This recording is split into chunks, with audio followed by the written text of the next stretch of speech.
Hi friends, నమస్తే. Welcome to Anu's kitchen. ఈరోజు రెండవ రోజు వినాయక చవితి రోజు సందర్భంగా నేను జిల్లేడికాయలు చాలా అంటే చాలా తేలిగ్గా తయారు చేసుకోవచ్చు. చాలా టేస్ట్గా ఉంటాయి. ఒకే పిండితో మనం ఇన్ని రకాలుగా తయారు చేసుకోవచ్చు. ఈ విధంగా వినాయక చవితి రోజు ప్రసాదంగా సమర్పించండి. జిల్లేడికాయలు తయారు చేసుకోవడానికి ముందుగా స్టఫింగ్ తయారు చేసుకోవడానికి ప్యాన్లో మీరు ఏ కప్పుతో అయితే తీసుకుంటారో అన్నీ కూడా కొలతలు అదే కప్తో తీసుకోండి. 1 కప్ అనేది ఇక్కడ నేను తురిమిన పచ్చి కొబ్బరి ప్యాన్లో యాడ్ చేసేస్తున్నాను. ఈ కొబ్బరి అండి నేను మిక్సీ జార్లో పట్టేశాను. మీరు కావాలనుకుంటే తురుము కూడా పట్టుకోవచ్చు.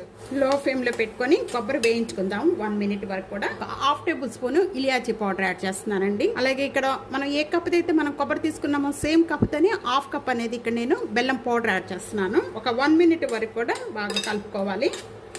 ఎక్కువసేపు ఉంచుకొని అవసరం లేదండి. టైట్ అయిపోయింది చూస్తున్నారు కదా. ఈ విధంగా అయిపోయిన వెంటనే కూడా ఒక ప్లేట్లోకి యాడ్ చేసేసి సేమ్ ప్యాన్లోనే 1/2 టేబుల్ స్పూన్ నెయ్యి యాడ్ చేస్తున్నాను ప్యాన్లో. అది మనం 1 కప్పు తీసుకుంటే బియ్యం పిండి 1.5 అనేది వాటర్ యాడ్ చేసుకోవాలి. 1.5 వాటర్ యాడ్ చేసుకోవాలండి. 1 పించ్ అనేది సాల్ట్ యాడ్ చేస్తున్నాను. స్వీట్లో సాల్ట్ యాడ్ చేయడం వల్ల చాలా టేస్ట్గా ఉంటుంది. బాగా వాటర్ మరుగుతూ ఉండగానే 1 కప్పు తీసుకున్నాము. ఈ 1 కప్పు బియ్యం పిండి అండి నేను పొడి బియ్యం పిండి తీసుకున్నాను. మీరు కావాలంటే తడి బియ్యం పిండి కూడా తీసుకోవచ్చు.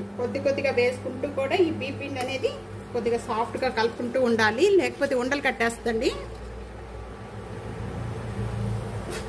కలుపుతూ ఉండగా టైట్ అయిపోతూ ఉంటుంది బియ్యం పిండి.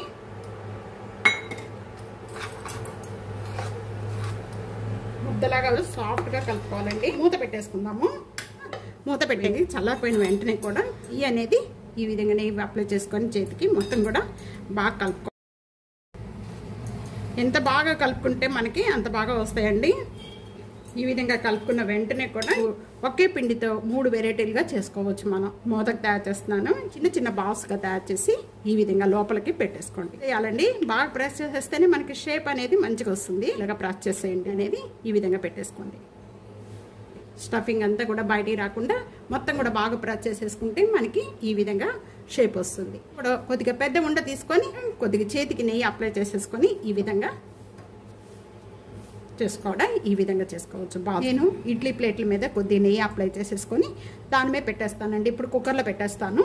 నాకు అది అలవాటు. ఉండలు తయారు చేసి ఈ విధంగా పెట్టేసుకున్నాను.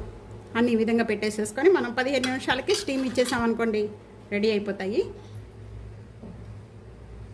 రెండో రోజని ప్రసాదంగా పెట్టడానికని స్వామికి ఈ విధంగా తయారు చేశానండి. చాలా తక్కువ ఐటమ్స్తో చాలా వెరైటీగా చాలా టేస్ట్గా ఉంటాయి. ఇన్ని రకాలుగా చేసుకోవచ్చు. తప్పకుండా ఇదే విధంగా ఒక్కసారి ట్రై చేసి మీకు ఎలా ఉందనేది కామెంట్స్లో తెలియచేయండి. వీడియో నచ్చితే కనుక ఫ్యామిలీకి ఫ్రెండ్స్కి video share and like comment subscribe చేసుకోవడం అస్సలు మర్చిపోవద్దు. Thank you for watching.